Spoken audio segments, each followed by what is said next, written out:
Assalamualaikum warahmatullahi wabarakatuh.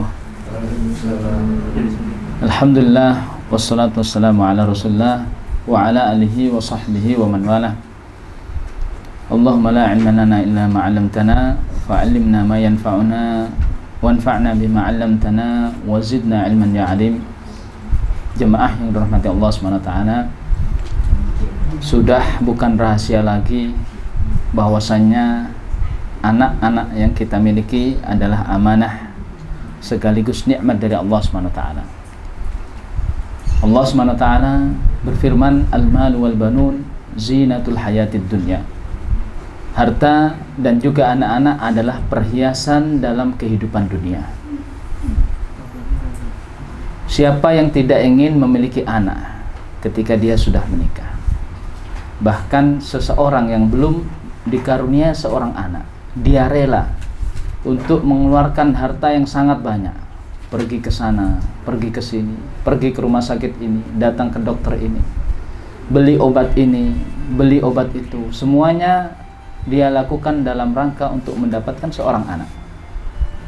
Karena mereka sadar bahwasanya anak-anak inilah yang akan menjadi sebab kebahagiaan mereka, baik kebahagiaan di dunia maupun kebahagiaan mereka di akhirat. Kebahagiaan dunia sangat jelas dan kita rasakan sekarang. Bayangkan, misalkan suami istri menempati sebuah rumah yang megah, rumah yang besar, halaman yang luas, tetapi di dalamnya tidak ada seorang anak di sana. Percuma rumah itu besar, percuma rumah itu megah, halamannya luas, kalau sepi tidak ada anak-anak yang bersenda gurau di situ. Hanya cuma suami istri. Kalau suaminya kerja, maka istrinya di rumah sendirian. Apalagi kebahagiaan kita di akhirat. Ketika Rasulullah SAW bersabda, "Idza mata ibnu Adam inqata 'amaluhu." Apabila manusia itu telah meninggal, maka amalnya terputus, illa min salas, kecuali dari 3 perkara. Shadaqatin jariyah, sedekah jariyah yang terus mengalir, au ilmin yuntafa'u bih, atau ilmu yang bermanfaat, au waladin salih yad'u lah, atau anak saleh yang terus mendoakan kedua orang tuanya. Jadi orang yang dikaruniai oleh Allah Subhanahu wa taala seorang anak, ingat, anak ini adalah karunia yang luar biasa. Anak inilah yang menjadi salah satu penyebab kebahagiaan kita di dunia kita maupun di akhirat. Makanya pepatah kita dulu mengatakan, banyak anak, banyak rezeki. Artinya semakin banyak anak seharusnya berbanding lurus dengan semakin besar kebahagiaan kita. Jadi kalau anaknya banyak, otomatis tambah bahagia. Bukan sebaliknya, kalau anaknya banyak tambah sengsara, tambah menderita, tambah susah, tambah ruwet, bukan.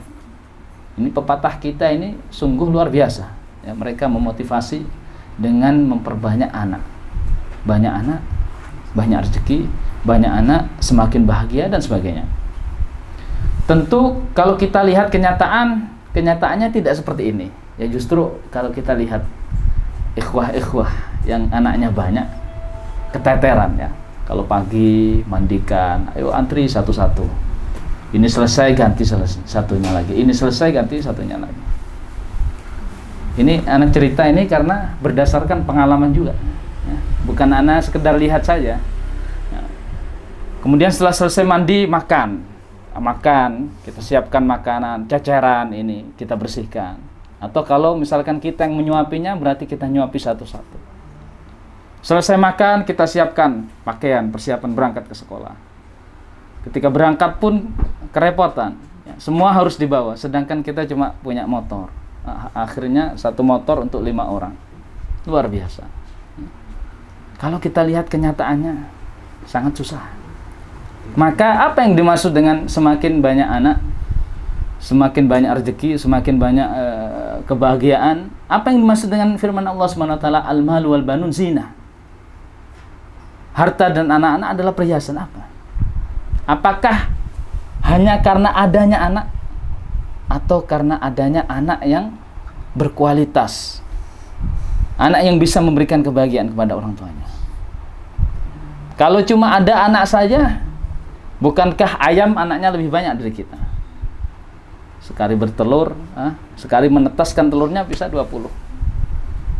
Bukankah hewan-hewan yang sekali melahirkan, kucing misalkan, sekali melahirkan 4? Tapi apakah yang dimaksud banyak secara kuantitas saja? Atau harus diiringi dengan kualitas? Di sini kita bisa mengetahui peran orang tua, ya. Karena anak ini meskipun dia disebutkan di banyak ayat dan di hadis-hadis Rasulullah sebagai salah satu sebab kebahagiaan, sebagai nikmat karunia dari Allah, tetapi di ayat yang lain anak ini juga disebutkan sebagai musuh. Ya ayyuhalladzina amanu inna min azwajikum wa auladikum aduwwan lakum. Wahai orang-orang yang beriman, sesungguhnya di antara istri-istri kalian dan anak-anak kalian adalah musuh bagi kalian. Berarti kalau anaknya banyak, makin banyak musuhnya. Maka kadang anak itu bisa menjadi nikmat, kadang anak itu bisa menjadi musuh. Kapan anak itu bisa menjadi nikmat? Kapan anak itu bisa menjadi musuh? Kalau kita bisa mendidik mereka dengan pendidikan yang baik, maka anak itu akan menjadi nikmat. Ketika kita hidup, anak itu akan membahagiakan kita, berbakti kepada kita, mencari keridhaan kita. Ketika kita sudah meninggal, anak itu akan mendoakan kita. Rabbighfirli wa liwalidayya warhamhuma kama rabbayani shaghira. Sebaliknya, ketika anak itu tidak kita didik, kita terlantarkan, kita biarkan saja, sehingga menjadi anak-anak yang pendidikannya tidak terurus oleh orang tuanya. Seandainya kita terlantarkan anak ini, kita tidak didik dengan pendidikan yang baik, kemudian anak ini bukan malah belajar agama, bukan malah melakukan amal soleh, tapi sebaliknya menjadi musuh dari agama. Sebaliknya mereka senang berbuat maksiat, sebaliknya mereka senang berbuat syirik, mereka senang berbuat kufur. Dan ketika kita mati pun mereka tidak mendoakan kita. Jadi sungguh sangat jauh bedanya ketika seorang anak dididik dan ketika seorang anak tidak dididik. Firman Allah Subhanahu wa taala, "Al-malu wal banun zinatul hayatid dunya." Bahwasanya harta dan juga anak adalah perhiasan dunia. Kita telah jelaskan bagaimana seorang anak itu bisa menjadi perhiasan, menjadi perhiasan bagi diri kita baik di dunia maupun di akhirat. Karena anak ini pada dasarnya adalah karunia, dan banyak sekali orang yang ketika dia belum mendapatkan anak, sudah berpuluh-puluh tahun atau sudah bertahun-tahun menempuh perkawinan belum dapat anak, maka banyak di antara mereka yang rela berkorban, baik dari segi harta, dari segi waktu, pergi ke sana, pergi ke sini. Mereka mengeluarkan biaya ini, biaya itu, beli obat ini, beli obat itu, terapi ini, terapi itu, semuanya dalam rangka untuk bisa mendapatkan seorang anak. Karena itulah kita tahu tentang pentingnya arti seorang anak bagi orang tua. Dan kita juga tahu bahwasanya Allah tidak hanya mensifati anak-anak ini sebagai perhiasan saja, tetapi di ayat yang lain Allah mensifati anak-anak ini sebagai musuh. Ya ayyuhalladzina amanu inna min azwajikum wa auladikum aduwwan lakum fahdharuhum. Wahai orang-orang beriman, sesungguhnya di antara istri kalian dan anak-anak kalian adalah musuh bagi kalian. Kalau kita tahu bahwasanya anak di satu sisi adalah nikmat dan di sisi yang lain adalah musuh, lantas bukankah kita ingin menjadikan anak kita sebagai nikmat saja, bukan musuh? Oleh karena itu, pentingnya sebuah pendidikan bagi anak ini harus kita nomorsatukan. Jadi kita harus mengetahui betapa pentingnya mendidik seorang anak. Kalau kita sampai salah mendidik seorang anak, maka bukannya anak menjadi sebuah nikmat, tetapi bahkan sebaliknya, sebagaimana dikatakan oleh Allah Subhanahu wa taala bahwa anak-anak ini akan menjadi musuh bagi orang tuanya. Jamaah yang dirahmati Allah Subhanahu wa taala, seorang wanita sebagai seorang ibu bagi anak-anaknya menyadari tentang besarnya tanggung jawabnya terhadap anak-anaknya. Sebagaimana yang dikatakan oleh Allah Subhanahu wa taala dalam firman-Nya, "Ya ayyuhalladzina amanu qu anfusakum wa ahlikum nara wa quduhan nas wal hijarah." Wahai orang-orang yang beriman, selamatkan diri kalian dan juga keluarga kalian dari api neraka yang bahan bakarnya berasal dari manusia dan juga batu. Jadi ini adalah tanggung jawab bapak dan ibu. Sebagaimana seorang ayah bertanggung jawab untuk menjaga keluarganya dari api neraka, demikian juga seorang ibu bertanggung jawab untuk menjaga, mendidik anak-anaknya supaya mereka tidak termasuk orang-orang yang masuk ke dalam neraka. Qu anfusakum wa ahlikum. Jaga diri kalian dan juga jaga keluarga kalian dari api neraka. Bahkan di sebuah hadis sebutkan secara khusus Rasulullah SAW bersabda, "Kullukum ra'in wa kullukum mas'ulun an ra'iyatihi." Setiap kalian adalah pemimpin. Artinya kalian memiliki tanggung jawab atas apa yang kalian pimpin. Wa kullu mas'ulun, dan setiap kalian memiliki tanggung jawab atas apa yang kalian pimpin. Kemudian Rasulullah menyebutkan di antaranya, wal mar'atu ra'iyatun fi baiti zawjiha wa mas'ulatun an ra'iyatiha. Dan seorang wanita adalah pemimpin di dalam rumah tangga suaminya. Memimpin rumah yang dia tempati. Yang ada di dalamnya adalah anak-anaknya. Dan dia akan diminta tanggung jawab terhadap apa yang dia pimpin. Seorang wanita muslimah sadar tentang tanggung jawab ini. Dia yakin bahwasanya ini adalah tanggung jawab yang Allah berikan kepadanya, karena Allah SWT mengerti tidak ada yang bisa mengemban tanggung jawab itu kecuali seorang ibu. Nah, bayangkan seandainya seorang ibu tidak mau mengemban tanggung jawab, tidak mau mendidik anak-anaknya, justru dia sebaliknya, sudah, yang penting aku bisa menafkahi anak-anakku, tidak perlu aku sendiri yang mendidiknya. Akhirnya apa yang dia lakukan? Dia lebih mementingkan karirnya di luar daripada karirnya di dalam rumahnya. Sebagaimana yang sering kita dengar, wanita karir, berkarir ke sana, berkarir ke sini, menjadi pemimpin di perusahaan, ya. Tetapi mana karirnya sebagai seorang ibu? Mana karir yang sesuai dengan fitrahnya?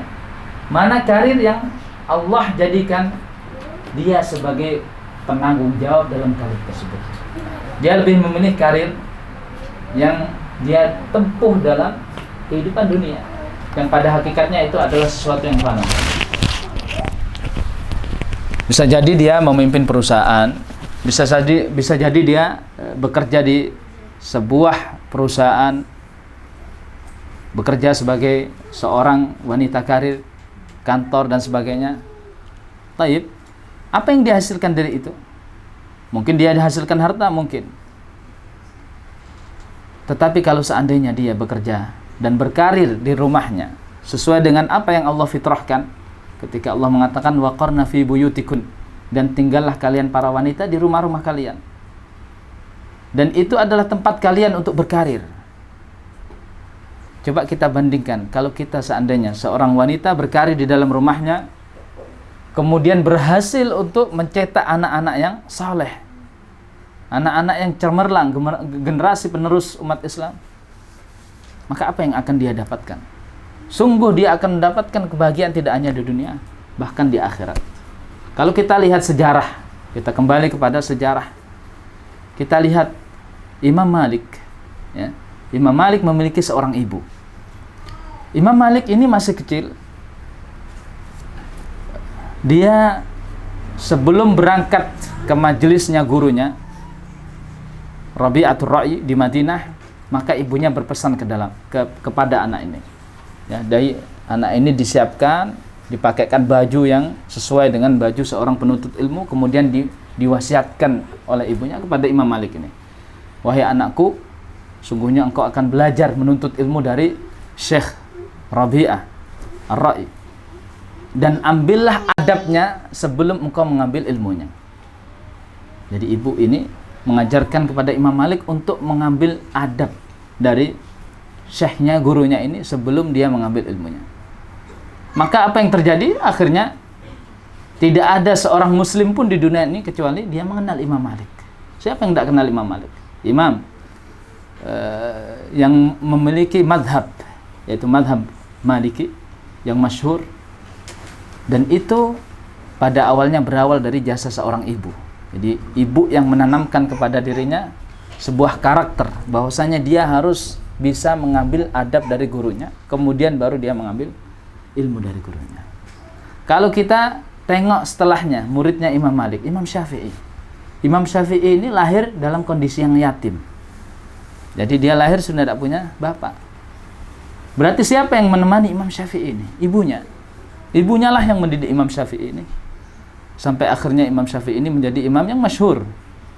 Imam yang ilmunya merata ke seluruh dunia. Tidak ada seorang muslim pun kecuali mereka tahu tentang Imam Syafi'i.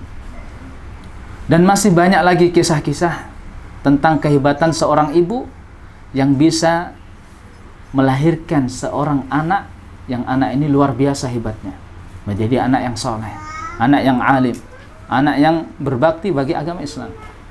Bayangkan kalau seandainya ibu-ibu mereka itu lebih mementingkan karir di luar, dan dia akhirnya menelantarkan anaknya, atau anaknya dititipkan ke pembantunya saja. Udah, yang penting aku gaji pembantu, udah pembantu sudah cukup. Yang penting anak ini bisa makan, bisa minum, bisa terurus. Tapi bagaimana dengan pendidikannya? Dia butuh seorang ibu. Dan pembantu ini tidak mungkin dia akan mengajari anak ini. Dari segi kasih sayang pun tidak ada. Tidak ada hubungan antara anak dengan ibunya. Makanya di negara-negara yang mana wanita itu kebanyakan adalah wanita karir, yang mana biasanya mereka memberikan seorang baby sister kepada anaknya, sampai suatu ketika ibunya ini pulang dari kerjanya, dan dia ingin merasakan kehangatan pelukan anak-anaknya. Akhirnya ketika dia pulang masuk rumah dan dia hendak memeluk anaknya, anaknya pun lari. Ternyata bukan ibunya yang mau dipeluk, ternyata pembantunya, baby sisternya. Subhanallah. Justru anak-anak kita lebih dekat kepada baby sisternya daripada kepada kita. Lantas siapa yang akan mendidiknya? Ketika dia berdoa nanti siapa yang akan didoakan? Bukankah kita ingin mendapatkan doa? Yang doa itu ketika kita mati pun, doa itu akan terus mengalir pahalanya. Kalau kita ingin mendapatkan itu, maka kita harus sadar bahwasanya ini adalah tanggung jawab kita. Memang berat mengasuh seorang anak, mendidiknya memang berat. Tapi itulah mas'uliyah dan tanggung jawab kita. Siapa saja yang ingin memetik sebuah buah, ya, siapa saja yang ingin memetik sebuah buah, maka dia harus siap untuk menanam biji, menyiraminya. Demikian juga siapa yang ingin memetik hasil daripada pendidikannya terhadap anaknya, maka dia harus capek merawatnya ketika kecil, mendidiknya, mengajarinya. Maka ketika anak ini sudah menjadi besar, maka siap-siaplah untuk memetik hasil dari apa yang kita didikkan kepada anak ini. Kemudian jamaah sekalian yang dirahmati Allah SWT, seorang wanita harus memahami tabiat dan watak anaknya, sehingga dia bisa mendidik anaknya sesuai dengan tabiat dan wataknya. Ingat, anak-anak kita itu tidak satu macam. Ada anak-anak itu yang memang pendiam, nurut, tapi ada anak-anak yang tidak mau diam, sukanya lari ke sana ke sini. Ada anak-anak itu yang ya cuma kalau disuruh nurut saja, tapi ada anak-anak yang tidak mau. Kalau disuruh, kenapa sih ya? Kenapa sih Bu? Kenapa kok begini? Dia ingin bertanya, ingin tahu terus. Udah, yang penting begini. Udah, kenapa sih kok begini? Ada anak-anak itu yang suka bicara. Dia bicara terus. Maka seorang wanita, seorang ibu harus tahu tentang kondisi anaknya. Bagaimana dia bisa tahu? Dia bisa tahu kalau dia hidup bersama anaknya. Kalau dia hidup bersama anaknya. Jadi dia bisa menggali informasi ketika dia bersama anaknya, bagaimana tentang watak anak ini. Anakku ini seperti apa? Kita kan biasanya kan udah yang penting anak kita sekolah, nanti kan gurunya di sekolah itu yang mendidiknya. Kalau di rumah sudah yang penting main, makan, mandi dan sebagainya, sudah itu cukup. Kita jarang sekali ya mementingkan tentang pendidikan anak ini. Bahkan watak anak kita tidak tahu. Ya, kita taunya justru dari gurunya. Tanya kepada guru, Bu atau ustazah misalkan, bagaimana anakku? Atau kita tanya kepada ustadznya. Seharusnya yang lebih mengetahui tentang watak anak kita adalah kita. Anak kita di sekolah berapa jam? Paling 6 jam, 10 jam, berapa? Sedangkan di rumah berapa jam? Mana yang lebih banyak antara di sekolah dengan di rumah? Maka seharusnya yang lebih mengetahui tentang watak anak kita adalah kita, bukan orang lain. Maka kita harus tahu watak anak kita. Ketika seorang anak itu misalkan pendiam, maka pendidikan apa yang cocok buat anak yang seperti ini? Ketika kita mengetahui watak anak kita adalah anak yang tidak bisa diam, ya, suka lari ke sana ke sini, maka kita harus cari pendidikan yang cocok dengan anak ini. Ketika kita tahu bahwasanya anak kita ini senang bertanya, apa saja ditanyakan, bahkan disuruh ini dia pasti bertanya, untuk apa begini? Maka pendidikan apa yang cocok buat anak yang seperti ini? Jadi tidak kita harus samakan antara karakter anak yang ini dengan anak yang itu. Demikian juga kita memiliki anak wanita dan kita memiliki anak laki-laki. Apakah sama antara pendidikan anak laki-laki dengan anak wanita? Tentu tidak sama. Kesalahan yang terjadi sekarang ya, menyamakan antara pendidikan anak laki-laki dengan anak-anak wanita. Maka lahirlah generasi di mana seorang pria yang memiliki karakter wanita. Ya, anak ini tumbuh besar menjadi laki-laki tapi karakternya karakter wanita, bukan karakter laki-laki. Demikian juga sebaliknya, seorang wanita yang memiliki watak laki-laki. Nah, akhirnya ini menyalahi fitrah. Jadi kita harus bisa mengetahui perbedaan antara anak laki-laki dengan wanita. Misalkan seorang anak laki-laki, ya, tidak mungkin kita mendidiknya dengan pendidikan anak wanita. Ya, misalkan kita suruh dia terus di rumah. Nah, demikian juga anak wanita, tidak mungkin kita didik dengan pendidikan anak laki-laki. Nah, kita suruh dirinya, anak ini keluar, kita ajak berburu, kita ajak bergulat dan sebagainya. Nah, masing-masing memiliki cara mendidik yang sesuai dengan watak dan karakternya masing-masing. Dan inilah tugas seorang ibu. Jadi dia harus tahu dengan sedetail mungkin watak dari anaknya, baik itu anak yang laki-laki maupun anaknya yang perempuan. Kemudian di antara tanggung jawab seorang ibu terhadap anaknya yang menunjukkan kecintaan dirinya terhadap anaknya adalah mendidiknya untuk melaksanakan kewajiban-kewajiban agama. Mendidiknya untuk melaksanakan kewajiban-kewajiban agama. Pada hakikatnya kewajiban agama belum wajib bagi dirinya. Anak kecil belum wajib untuk sholat, belum wajib. Tetapi ini dari sisi pendidikan. Makanya Rasulullah SAW mengatakan, muru auladakum bis-sholah wahum abna sab'i sinin. Jadi perintahkan anakmu itu sholat ketika anakmu berusia 7 tahun. Ulama sepakat berijma bahwasanya anak 7 tahun tidak wajib sholat. Terus lantas kenapa kita disuruh untuk memerintahkan anak kita sholat? Kita disuruh dalam rangka melatih mereka. Jadi kalau mereka diperintahkan untuk sholat, dilatih untuk sholat, demikian juga ibadah yang lain. Mereka diperintahkan untuk puasa kalau mereka mampu. Mereka diperintahkan untuk melakukan misalkan ibadah umroh, kita ajak umroh, latihan umroh. Ayo nak kita latihan. Nah, wadribuhum 'alaiha wa hum abna 'ashr. Dan pukullah mereka ketika mereka sudah berusia 10 tahun dan tidak mau sholat. Begitu juga anak yang usianya 10 tahun ini tidak wajib sholat. Ya, selama dia belum balik, meskipun umurnya 10 tahun tidak wajib sholat. Tetapi apa yang dikatakan Rasulullah, pukullah.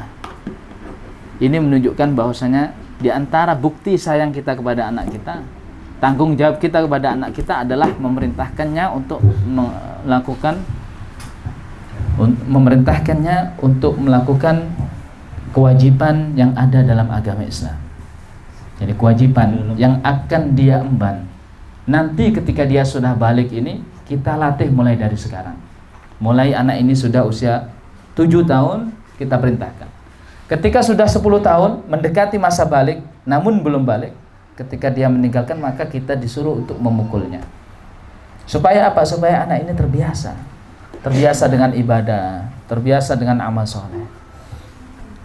Jamaah sekalian yang dirahmati Allah SWT, seorang wanita muslimah sebagai seorang ibu harus bisa menunjukkan rasa cinta dan perhatiannya kepada anak-anaknya. Karena anak-anak ini ya butuh perhatian dari orang tua.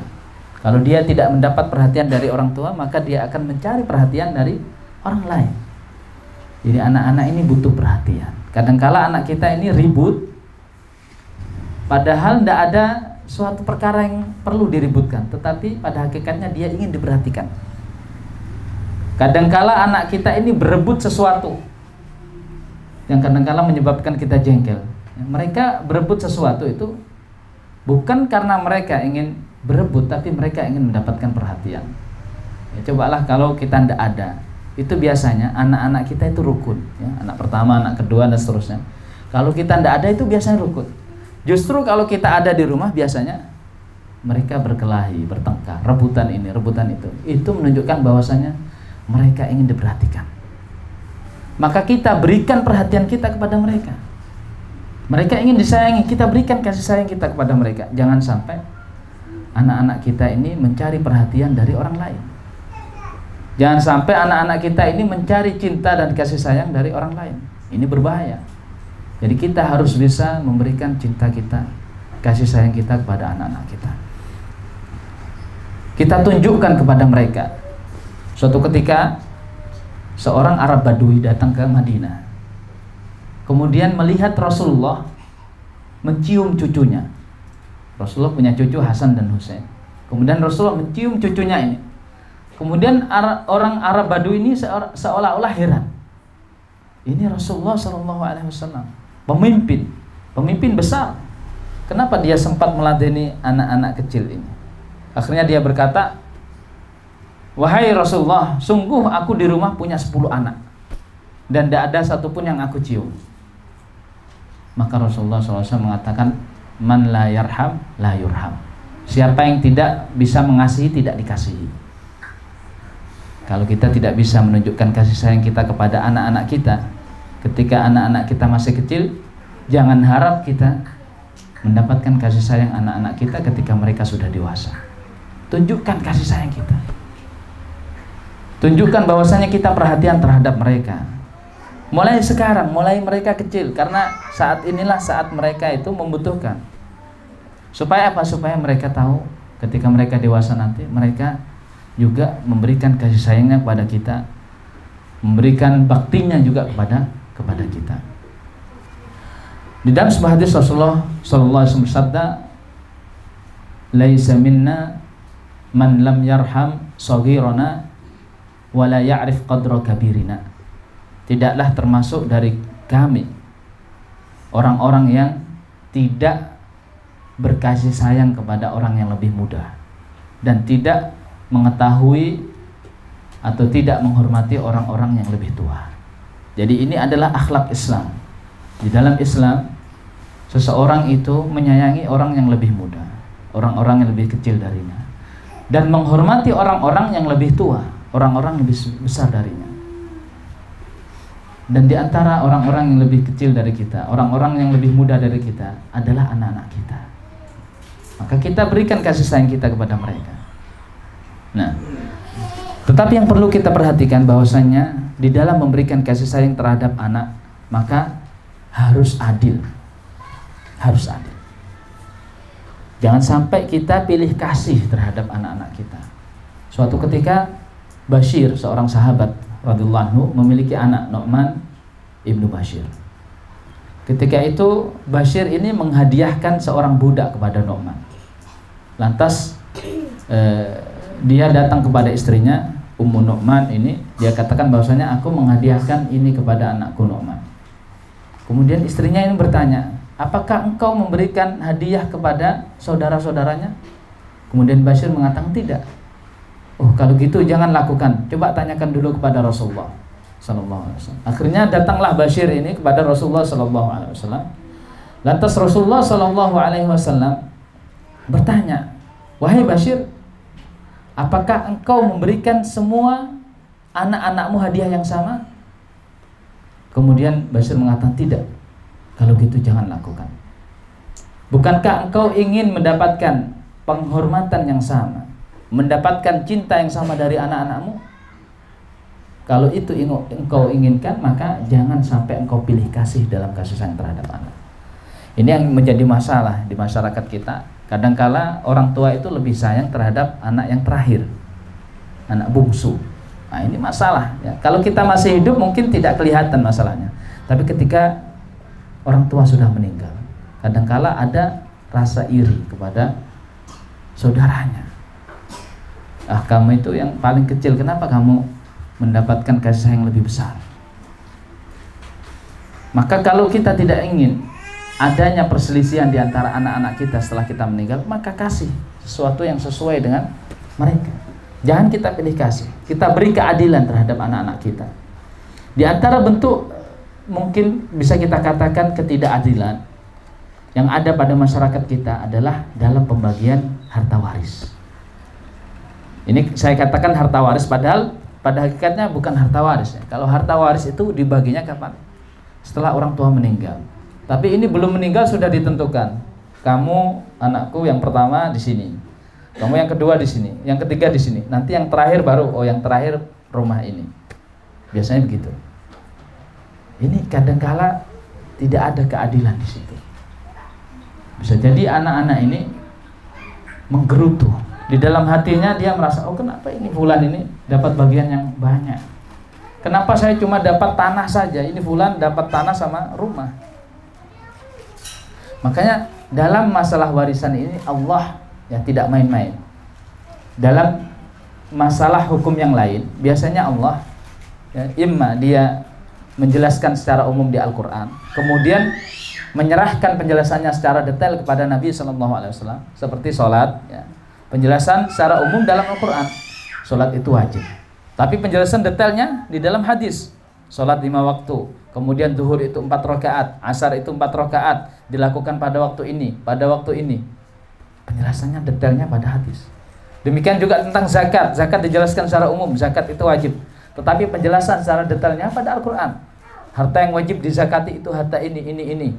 Kemudian siapa saja yang berhak mendapatkan zakat, berapa yang harus dikeluarkan, berapa nisabnya. Ini detailnya pada hadis. Tetapi masalah warisan ini langsung Allah SWT sendiri yang menjelaskan secara detail. Yusikumullahu fi auladikum lidzakari mithlu hadzil unsayain. Allah mewasiatkan kepada kalian bahwasannya laki-laki mendapatkan bagian 2 kali bagian wanita, dan sampai akhir ayat. Jadi pada ayat ini, kemudian ayat selanjutnya, kemudian pada akhir ayat surat Nisa, ini semuanya menjelaskan tentang detail tentang warisan secara detail. Karena Allah SWT tahu masalah warisan ini akan menimbulkan efek yang sangat besar, dampak yang sangat besar bagi keutuhan keluarga. Kalau salah bisa jadi yang satu darah ya, antara saudara dengan saudara yang lain bisa jadi tidak saling menyapa. Ini karena masalah warisan. Oleh karena itu, baik itu dari segi warisan, baik segi pembagian yang lain, maka kita harus adil. Adil bukan berarti sama ya, kita punya anak satunya kuliah, satunya SMA, satunya SMP, satunya SD, kita kasih sama uang jajan misalkan 100.000. 100.000 mungkin bagi anak yang kuliah ini apa ini? Tidak cukup. Dan bagi anak yang SD, wah kebanyakan ini 100.000. Bisa jadi 1 bulan. Buat beli cilok bisa jadi 1 bulan. Nah, maka kita kasih sesuai dengan porsinya. Ini yang dikatakan dengan adil. Yang dikatakan dengan adil adalah pembagian yang sesuai dengan porsinya. Makanya Rasulullah SAW ketika datang Bashir tadi, dia mengatakan jangan. Apakah engkau ingin supaya anakmu itu semua berbakti kepadamu? Maka jangan engkau kasih yang satu sedangkan yang lainnya tidak engkau kasih. Di dalam riwayat yang lain, Rasulullah mengatakan kepada Bashir ini, mengatakan, "Ya Bashir, apakah engkau memiliki anak yang lain selain anak ini?" Kemudian Bashir mengatakan, "Iya ya Rasulullah." Kemudian Rasulullah mengatakan, "Apakah semua anakmu engkau kasih dengan hadiah yang sama?" Kemudian Bashir mengatakan, "Tidak." Kemudian Rasulullah mengatakan, "Fala tushhidni idzan fa innani la ashhadu ala jawr." Rasulullah mengatakan, kalau begitu jangan engkau jadikan aku saksi dalam pemberian ini, karena sungguhnya aku tidak akan menjadi saksi dalam sesuatu perkara yang zalim. Jadi Rasulullah mensifati pembagian hadiah yang tidak adil ini dengan sebuah kezaliman. Hati-hati ya, karena meskipun ini harta kita, terserah kita mau kasih kepada siapa, tapi kalau pemberian itu tidak adil, maka Rasulullah mengatakan ini adalah pemberian yang zalim. Maka dari itu, jamaah sekalian, dalam mensikapi kasih sayang kepada anak-anak kita, maka kita harus bisa berlaku adil ya. Terutama anak-anak kita ini yang sudah mengerti ya, maka kita harus bisa adil di sini. Jangan sampai kita membuat celah antara anak yang satu dengan saudaranya hanya karena kita lebih mencintai anak yang satunya lagi. Jangan sampai. Nah, kemudian jamaah sekalian yang dirahmati Allah SWT, di antara bentuk tanggung jawab kita kepada anak-anak kita, di antara yang harus kita lakukan adalah menghindari untuk mencela anak-anak kita. Jadi jangan sampai kita mencela anak-anak kita. Jauhi itu, karena bisa jadi celaan yang kita lontarkan kepada anak-anak kita itu bertepatan dengan waktu mustajab, sehingga dikabulkan oleh Allah SWT.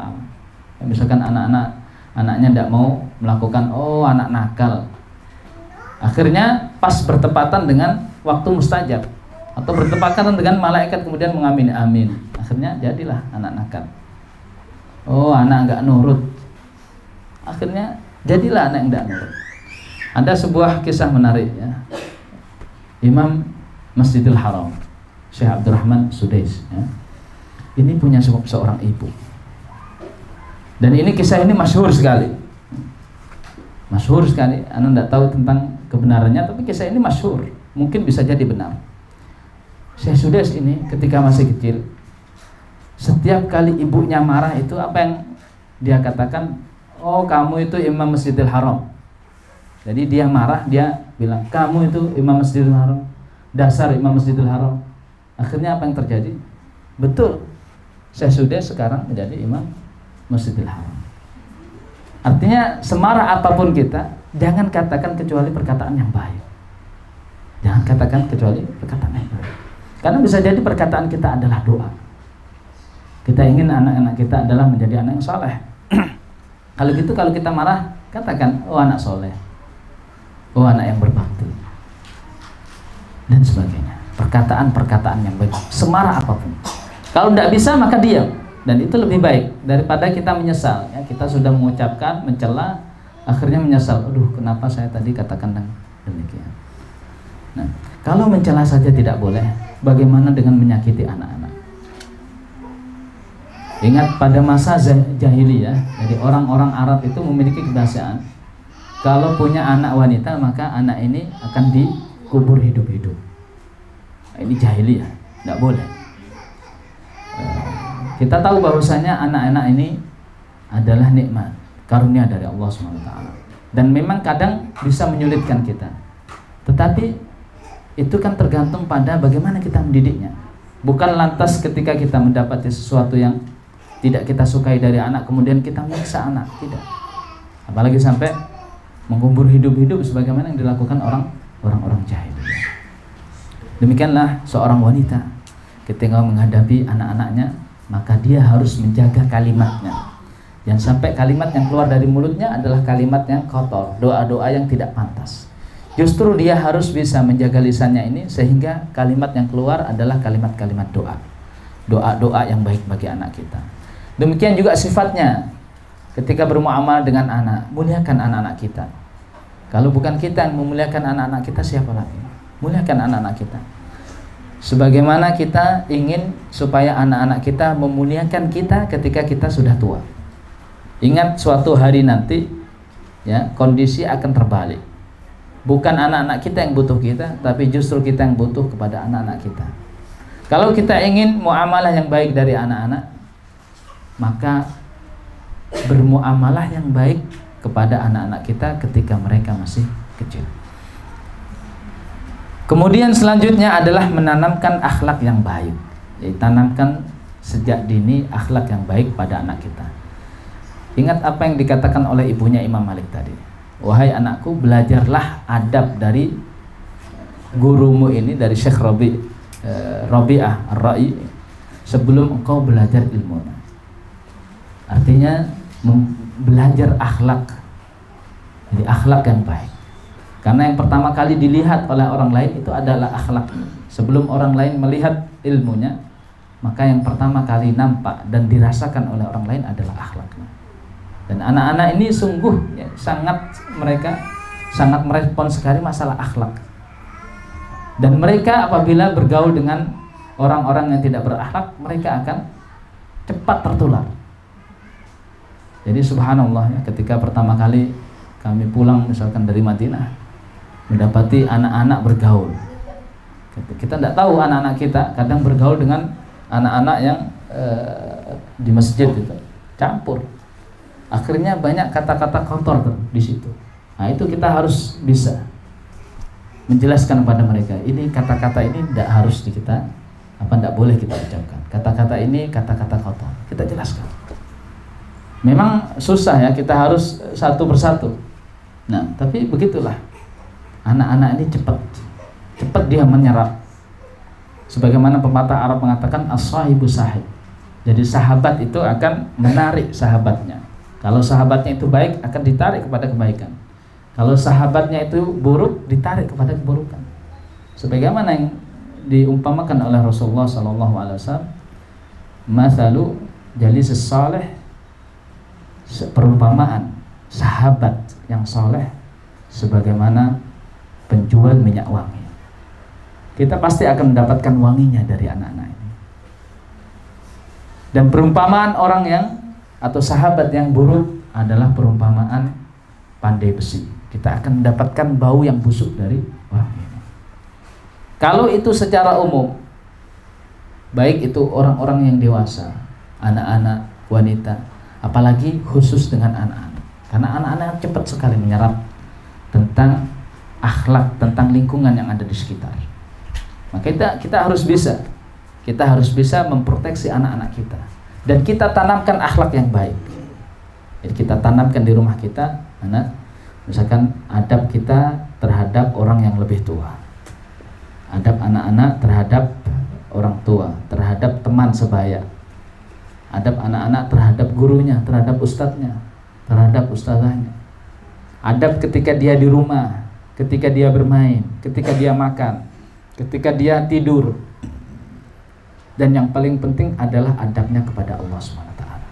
Kita tanamkan sejak dini bahwasanya yang berhak untuk diibadahi adalah Allah, tauhid.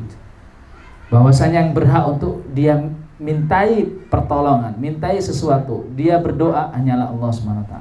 Ini yang paling penting, adab seorang anak terhadap Allah SWT.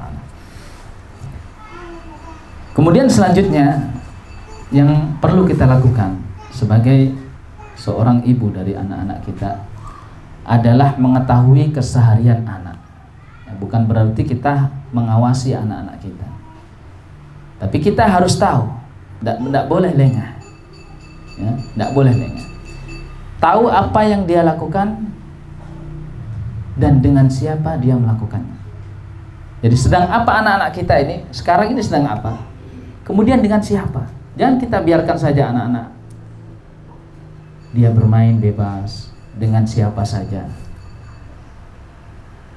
Ingat bahwasanya anak-anak ini ya, ketika dia bermain dengan orang-orang, maka mau tidak mau dia akan mengikuti apa yang dia saksikan dari orang tersebut.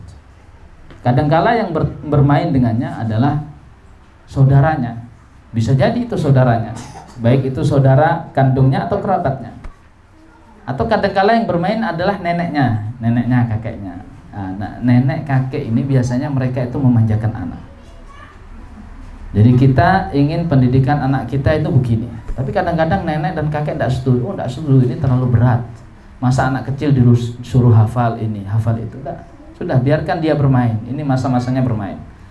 Nah, makanya kalau sudah seperti itu, artinya neneknya ini sudah tidak sesuai dengan apa yang kita inginkan dari anak ini, maka kita harus bisa memproteksi dari apa yang akan ditanamkan oleh neneknya ini.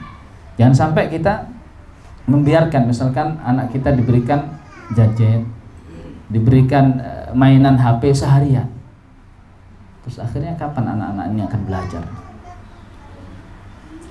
Bagaimana bisa anak-anak ini mempelajari adab-adab, mempelajari agama? Kapan? Main terus keseharian. Bisa jadi dia tergantung dengan benda-benda ini. Demikian juga ketika dia main dengan teman-temannya.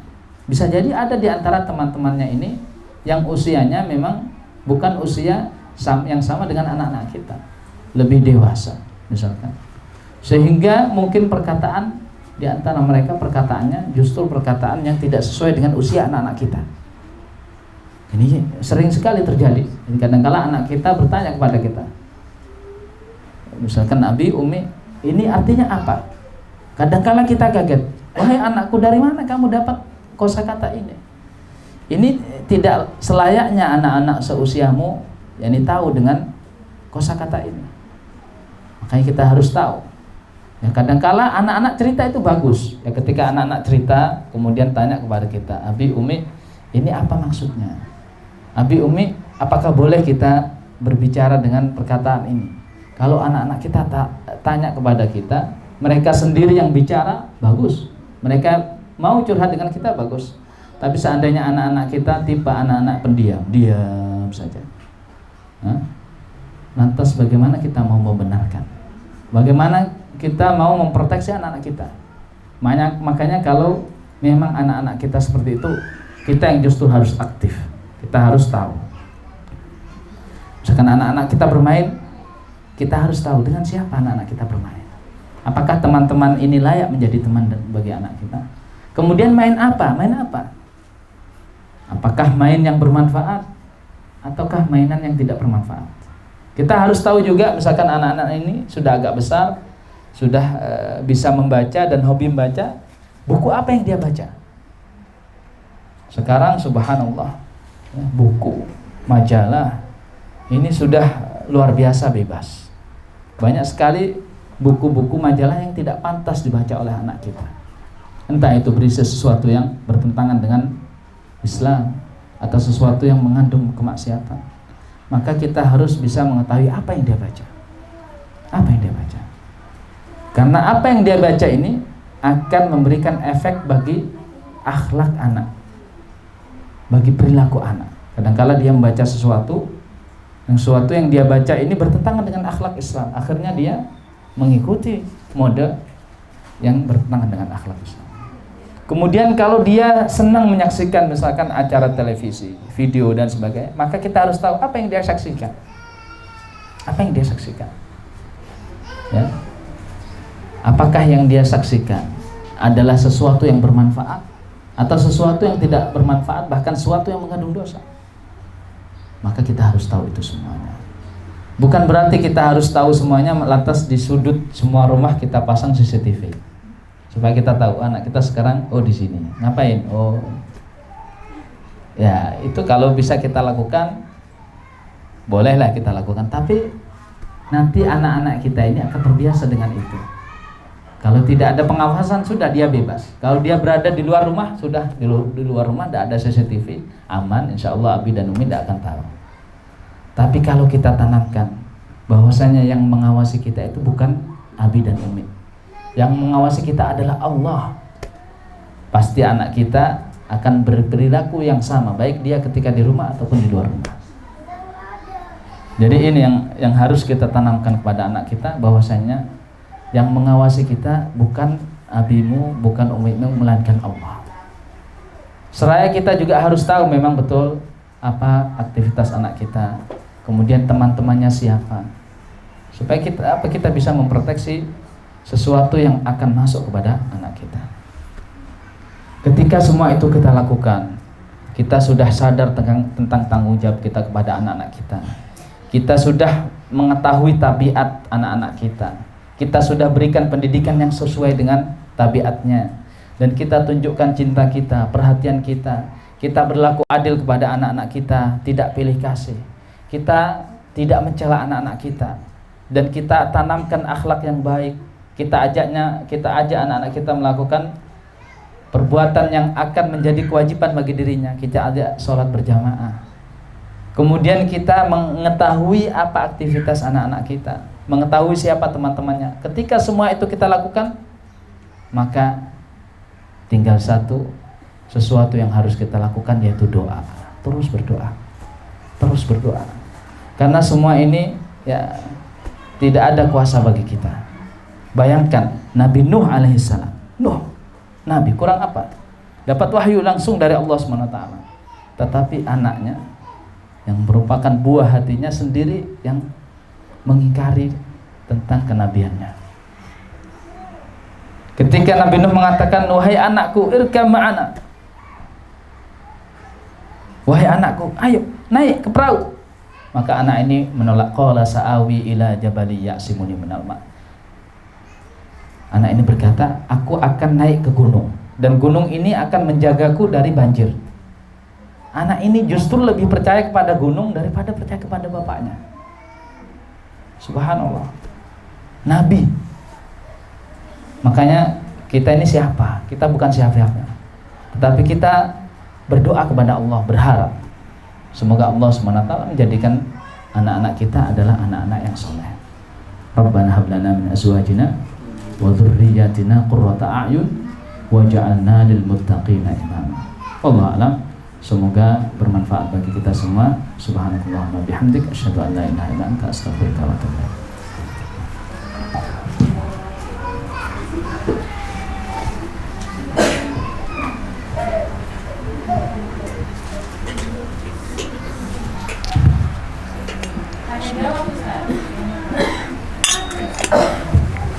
Silakan yang mau bertanya. Ada mic-nya di belakang. Waalaikumsalam warahmatullahi wabarakatuh. Ini Ustaz, ini agak dilema buat kami orang tua yang baru-baru ngaji Ustaz. Kadang kami baru istilahnya baru hijrah Ustaz, jadi baru paham tentang syariat dan sebagainya. Kita mengajarkan anak-anak kita itu istilahnya udah terlambat Ustaz. Nah terus beranjak anak-anak ABG, kita ingin anak-anak itu mendapatkan pengetahuan tentang syariat dari yang lebih paham. Kayaknya kita carikan tempat mondok Ustaz yang salaf gitu Ustaz, yang sesuai dengan salafus soleh sunnah wal jamaah gitu Ustaz. Tapi ternyata dari berbagai daerah pun banyak pula yang seperti kami, dan bahkan latar belakang mereka itu, anak-anak mereka itu kadang lebih parah dari anak kami. Akhirnya di tempat yang kami berharap anak-anak itu bisa menjadi sosok yang sesuai syariat, malah terwarnai dengan akhlak-akhlak yang dibawa oleh anak-anak lain dari kota-kota besar. Misalnya mereka pulang mondok malah tahu artis K-pop kayak gitu Ustaz. Itu terus kita itu harus gimana Ustaz? Nah, Masya Allah, pertanyaan yang luar biasa ya. Memang ini dilema ya. Kita semua merasakan ini, terutama orang tua. Apalagi kita yang belum memiliki ilmu yang cukup untuk mengajari anak kita sendiri. Ingat kisahnya ibunya Imam Malik. Ibunya Imam Malik ini sadar bahwasanya dirinya adalah wanita biasa. Makanya dia mengirim anaknya untuk belajar ke Rabi'atul Ra'i. Dia amanahkan anaknya untuk belajar ke orang lain. Dan ini merupakan bentuk usaha kita. Jadi bisa jadi usaha itu dengan kita sendiri mengajari anak-anak, dan ini lebih bagus. Maka yang bagus itu ya, kalau kita misalkan orang tua ini punya komunitas. Komunitas ini, orang tua ini bertekad yang satu bahwasanya ingin mengajari anaknya masing-masing, seraya meningkatkan kualitas keilmuannya. Karena anak ini mau tidak mau dia akan terus ilmunya bertambah-tambah terus. Kalau kita ilmunya segini-segini saja, mandek akhirnya. Atau paling tidak anak kita akan meremehkan. Sudah tahu, tidak ada sesuatu yang baru, meremehkan. Makanya kita harus belajar juga. Jadi kita tambah ilmu kita supaya untuk apa? Untuk kita mengajari anak-anak kita. Tapi kalau itu pun tidak sempat atau tidak bisa, Ustaz tidak bisa, Ustaz kayaknya berat. Lantas yang kita lakukan selanjutnya adalah apa? Menyerahkan kepada orang atau lembaga yang kita percaya bisa. Tapi masalahnya sekarang ya masing-masing orang berpikiran yang sama. Akhirnya semua mengirim anak-anaknya ke lembaga tersebut. Akhirnya sudah berkumpul anak-anak dari berbagai penjuru Indonesia, misalkan memiliki tabiat yang berbeda-beda, tetapi memiliki masalah yang sama. Orang tuanya tidak bisa mengajarinya, akhirnya diserahkan ke lembaga itu. Nah, itu akhirnya menjadi PR besar bagi lembaga itu. Kita saja menangani satu anak tidak bisa, mau kita serahkan kepada pondok yang mungkin ustadznya ya bisa dihitung dengan jari, menangani ratusan anak. Ini subhanallah.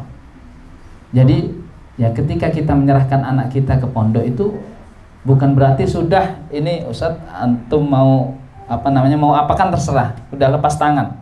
Enggak.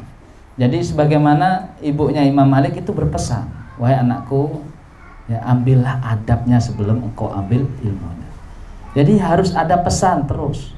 Kita nasihati anak-anak kita sebelum masuk ke dalam pondok. Jadi ketika kita mengantar di perjalanan, kita bimbing anak-anak kita nasihati. Ketika hendak melepas, kita tinggalkan di pondok, kita pun berpesan. Dan itu penting supaya anak-anak kita itu ingat, oh tujuannya dia mondok itu untuk ini. Misalkan kita pesan, wahai anakku, sungguhnya aku ingin sekali mendidikmu. Aku ingin sekali menjadikanmu sebagai anak yang soleh. Tetapi aku tidak mampu. Aku hanya orang biasa, apa daya. Dan sekarang Abi dan Umi ini mengamanahkan dirimu kepada pondok supaya kamu bisa mendapatkan ilmu yang syar'i, yang sesuai dengan kitab dan sunnah. Kalau abimu, umimu sendiri tidak bisa, maka ini adalah amanat dan wasiat dari orang tuamu. Kamu harus jaga. Kamu harus bisa menuntut ilmu dengan baik. Kalau anak ini kita pesani dengan nasihat yang seperti ini, mungkin anak kita akan merasa. Dan inilah yang kadang dilakukan ya oleh sebagian ibu-ibu. Akhirnya anak ini nangis dan sadar bahwasanya oh tujuan dia itu sekolah, tujuan dia mondok itu untuk mendapatkan apa yang tidak bisa diberikan oleh orang tuanya kepada dirinya. Tapi kalau kita sudah lepas, udah yang penting sekarang waktunya mondok, sudah mondok, pulang di rumah biasa saja.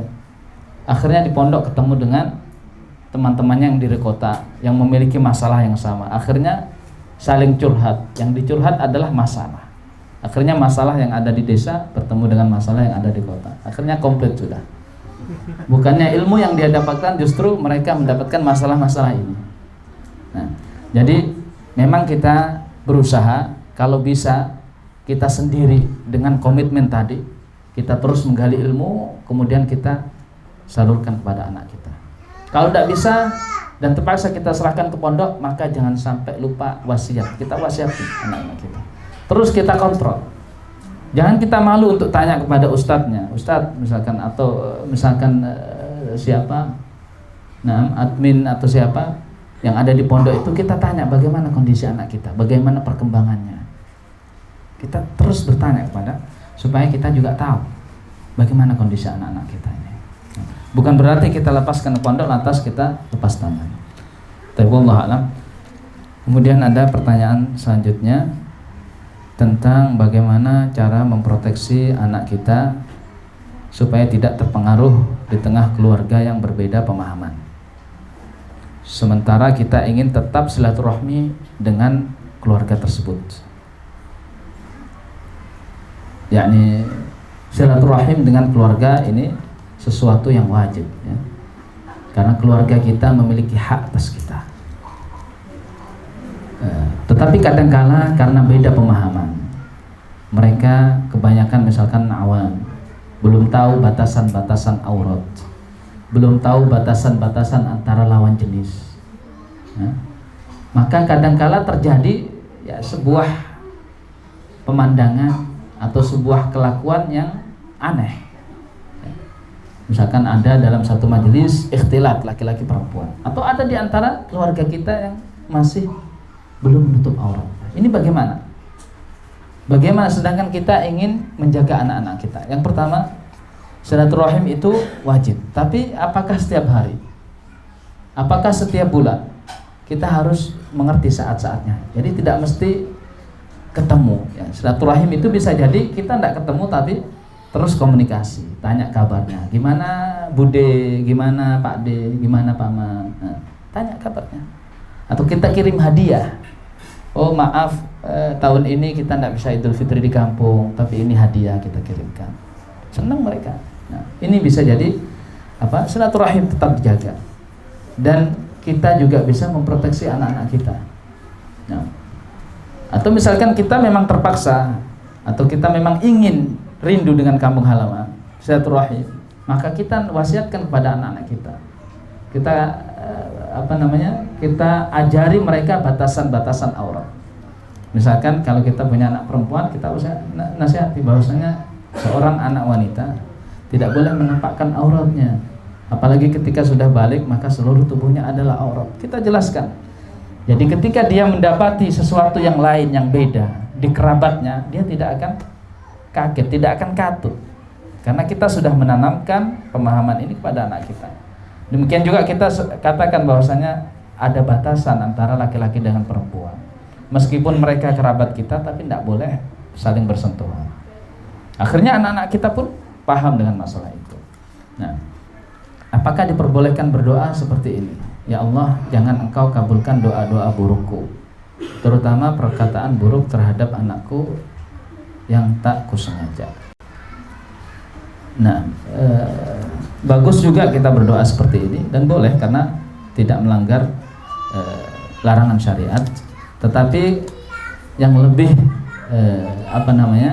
yang lebih utama adalah supaya kita menghindarinya, Nah, menghindari perkataan buruk, menghindari mendoakan dengan doa yang buruk.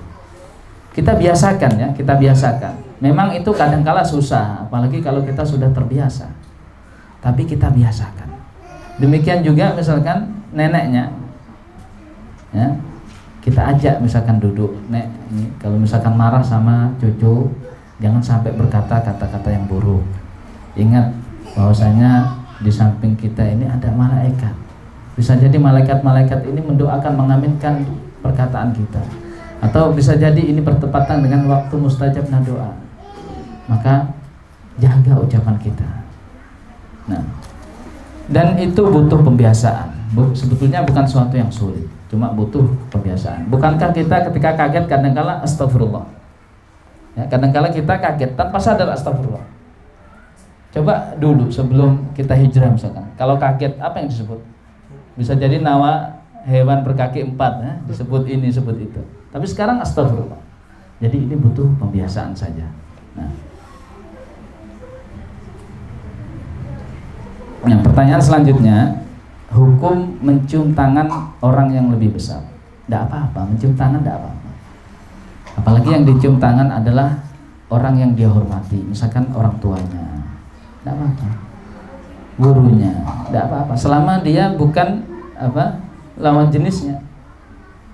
Misalkan anak laki-laki mencium tangan gurunya yang laki-laki, tidak apa-apa. Ada yang mengatakan hulu, tidak termasuk, bukan termasuk hulu. Kalau cuma mencium tangan bukan termasuk hulu. Jadi masing-masing kaum itu punya adatnya. Kalau orang Arab itu ikramnya, adatnya itu mencium kepala. Jadi kepalanya dicium. Jadi gurunya itu dicium kepalanya. Anak-anak kecil itu kalau tahu gurunya, misalkan anak SD, gurunya dicium kepalanya. Ini adat mereka. Adat kita yang dicium tangannya. Tapi jangan disertai dengan membungkuk. Membungkuk tidak boleh. Jadi cium tangan tidak apa-apa. Dan ini termasuk adat kita ya, termasuk penghormatan orang yang lebih muda terhadap orang yang lebih tua. Selama itu tidak mengandung unsur yang dilarang oleh syariat, tak apa-apa. Sepanjang sepengetahuan anak itu tidak merasuk melanggar syariat. Mencium tangan tidak. Kalau membungkuk mungkin ini melanggar, seperti hormatnya orang Jepang misalkan membungkuk.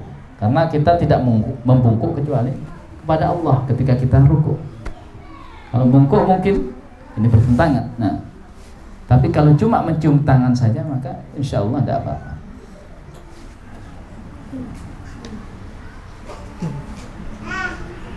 Nah, anak saya berkata, ustadz ngajinya berkata, bersalaman hanya kepada orang tua saja.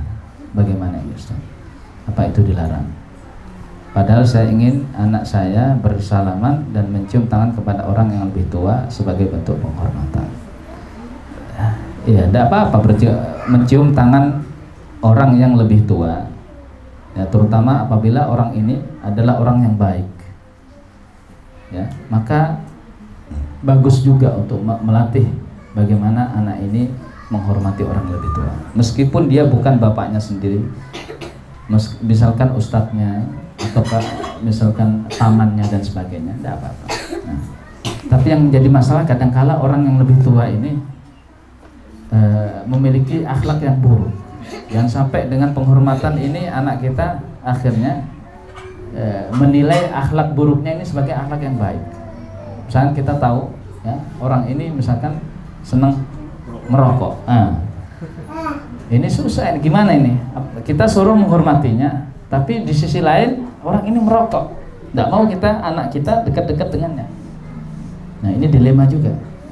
Makanya itulah pentingnya peranan kita sebagai orang tua. Di sini pentingnya kita jelaskan tentang masalah ini. Sungguhnya rokok ini begini, sesungguhnya masalah perkataan ini hukumnya begini, kita jelaskan. Tapi kalau cuma cium tangan saja untuk penghormatan kepada orang yang lebih tua, maka insya Allah tidak mengapa. Nah, barangkali ada pertanyaan yang lain.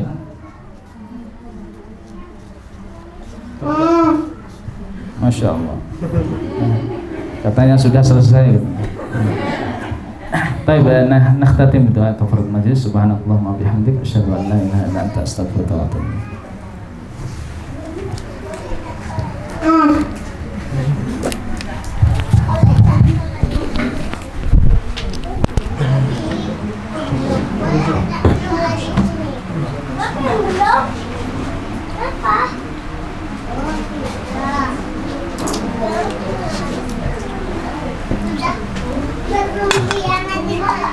Dari mana ini? Dari studio, Ustaz. Oh, Masya Allah. Taman Gading. Di ini. Abi pinjam jawabannya.